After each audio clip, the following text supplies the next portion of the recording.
এই মুহূর্তে দেখতে পাচ্ছেন কেশপুরে সিপিএম এর জামশেদ ভবন থেকে মিছিল বেরিয়ে যায়। সেই মিছিলের চিত্র ক্যামেরা পার্সন শুভ কিন্তু দেখাচ্ছে আপনাকে।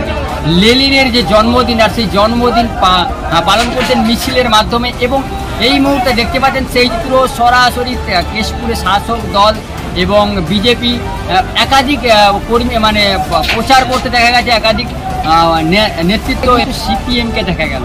অর্থাৎ একদিকে কিন্তু ভোটের দামামা যেরকম বেজেছে এবং ভোটের প্রচার, তার সঙ্গে কিন্তু লেনিনের জন্মদিন পালন করছে। আর সেই চিত্র সরাসরি এই মুহূর্তে ক্যামেরা পার্সন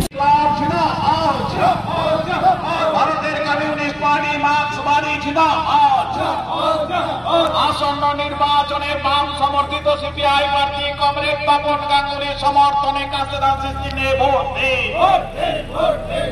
দিন বাঁচতে, ভোট দিন বাঁচার মতো বাঁচতে,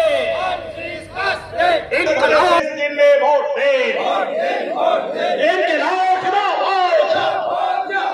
আসন্ন নির্বাচনে সুষ্ঠুভাবে করতে প্রশাসনকে যথোপযুক্ত ব্যবস্থা গ্রহণ করতে হবে। বুথে বুথে হামলা রুখতে প্রশাসনকে উপযুক্ত ব্যবস্থা গ্রহণ করতে হবে।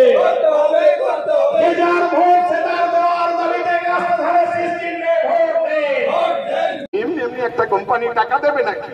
তার লাভের রাস্তা যদি না করে দেওয়া হয়, 2 নম্বরই ওষুধ বানাচ্ছে, তাকেও লাইসেন্স দিয়ে দেওয়া হয়েছে। এই অবস্থা চলছে। তো সেই জায়গায় দাঁড়িয়ে আপনাদের কাছে আবেদন জানাবো, একটু সাহসে ভর করুন। এই অত্যাচারী 2 শাসকের বিরুদ্ধে আপনাকে তৈরি হতে হবে। দিল্লি থেকে ওই সরকারটা ফেলে দেওয়ার জন্য আপনারা লিখে নিন, কেরালা তৈরি হয়ে গেছে। একটা আসন বিজেপি কেরালায় পাবে না। ওই কোনো বন্ধু আমার কথা রেকর্ডিং যদি করেন, এইটুকু জায়গা রাখবেন। বিজেপি কোথায় কোথায় শূন্য, নির্বাচনের ফল বেরোনোর পরে ওটা মিলিয়ে নেবেন। কেরালাতে বিজেপি খাতা খুলতে পারবে না, শূন্য। তামিলনাড়ুতে 39টা আসনই আমরা ইন্ডিয়া জোট আমরা জিতব। বিজেপি খাতা খুলতে পারবে না। কর্ণাটকে খাতা খুলতে পারবে না, তেলেঙ্গানাতে খাতা খুলতে পারবে না, দিল্লিতে খাতা খুলতে পারবে না, পাঞ্জাবে খাতা খুলতে পারবে না। আরো অনেক রাজ্য আছে যেখানে বিজেপি শূন্য।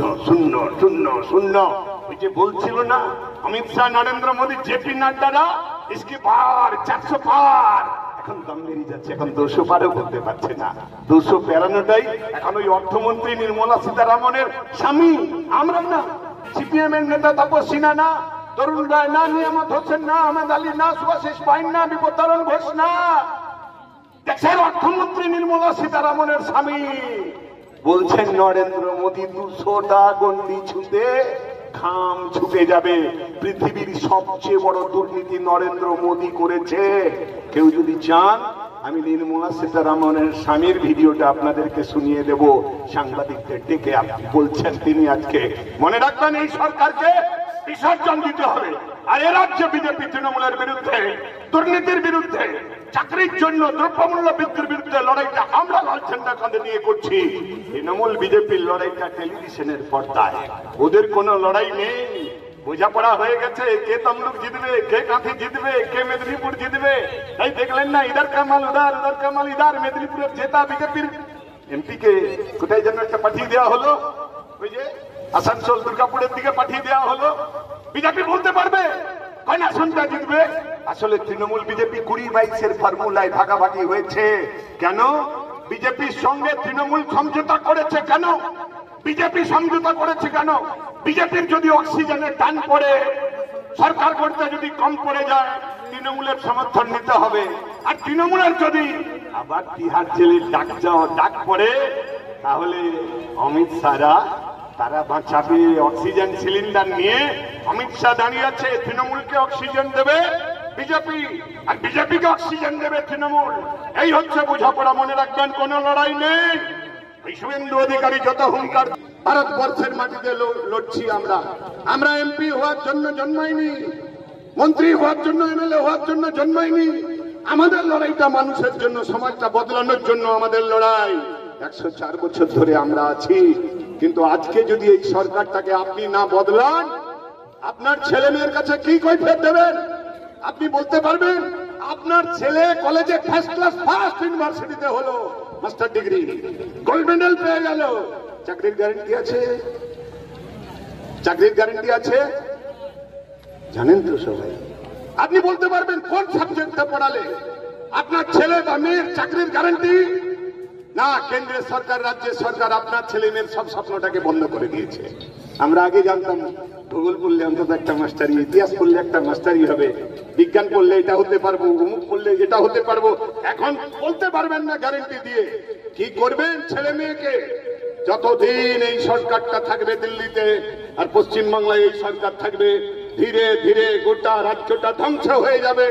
যেটুকু উন্নয়ন ওই বামফ্রন্টের 34 বছরে কেশপুরের গ্রাম গঞ্জ রাস্তাঘাট কে তৈরি করেছে, বুকে হাত দিয়ে একটু ভাববেন সবাই, একটু বুকে হাত দিয়ে ভাববেন। এই বাস স্ট্যান্ড কে? বামফ্রন্টের জমানায়। সুপার মার্কেট কে? বামফ্রন্টের জমানায়। অডিটোরিয়াম কে? বামফ্রন্টের জমানায়। ওই কলেজ আমরা করে দিয়ে গিয়েছিলাম। আজকে 12 বছরে এক ফুট চুন দেওয়া যায় না। অপরাধ করেছি নাকি কেশপুরে? স্বাধীনতা সংগ্রামী সুকুমার সেনগুপ্তের নামে কলেজটা তৈরি করে এই যে বছরে মাঠে 3 বার ফসল ফলছে, আপনারা ধান কাটছেন। বামফ্রন্ট সরকার না থাকলে বছরে 3 বার ফসল হতো না, আপনার অর্থনীতির বদল হতো না, আপনার গ্রামে পানীয় জলের ব্যবস্থা হতো না, আপনার গ্রামে বিদ্যুৎ হতো না, আপনার গ্রামে এতগুলো স্কুল হতো না, এত হাই স্কুল হতো না। আমরা স্কুল তৈরি করেছিলাম। এই সরকারের জমানায় 8000 প্রাইমারি স্কুল বন্ধ হয়ে গেছে। 8000 প্রাইমারি স্কুল কি কই ফেরত দেবেন? বনে জঙ্গলে যেখানে স্কুল নেই আমরা প্রাইমারি স্কুল করেছি, হাই স্কুল করেছি। কষ্ট লাগে, অনেক লড়াই আন্দোলন করে স্কুলগুলো করেছিলাম। দেখবেন যান 8000 প্রাইমারি স্কুল বন্ধ হয়ে গেছে। তার মধ্যে মেদিনীপুরে প্রায় 700 প্রাইমারি স্কুল বন্ধ হয়ে গেছে। ভাবতে পারেন মাধ্যমিক 4 লাখ মাধ্যমিক পরীক্ষার্থী কমে গেল। এর জন্য আমি কাকে দোষ দেবো? মন্ত্রী যদি জেলে চলে যায় পরীক্ষার্থী তো কমে যাবে। মন্ত্রী, শিক্ষামন্ত্রী জেলে চলে গেছে, তারপরে একজন হয়েছে, সে আর বাড়াতে পারেনি আর কি। মন্ত্রী, শিক্ষা দপ্তরের মন্ত্রী তার গোটা দপ্তরটা নিয়ে যদি জেলে চলে যায় তাহলে মাধ্যমিক পরীক্ষার্থী কমবে তো নাকি? 4 লাখ মাধ্যমিক পরীক্ষার্থী কমে গেছে জানেন? আমার গ্রামের ছেলে মেয়েরা ধীরে ধীরে স্কুলে যাওয়া বন্ধ করে দিচ্ছে। কি করবেন ভাববেন না? এই সবার কাছে বিনয়ের সঙ্গে আবেদন জানাবো যে শুধুমাত্র আপনার পরিবার, আপনার পরিজন, আপনার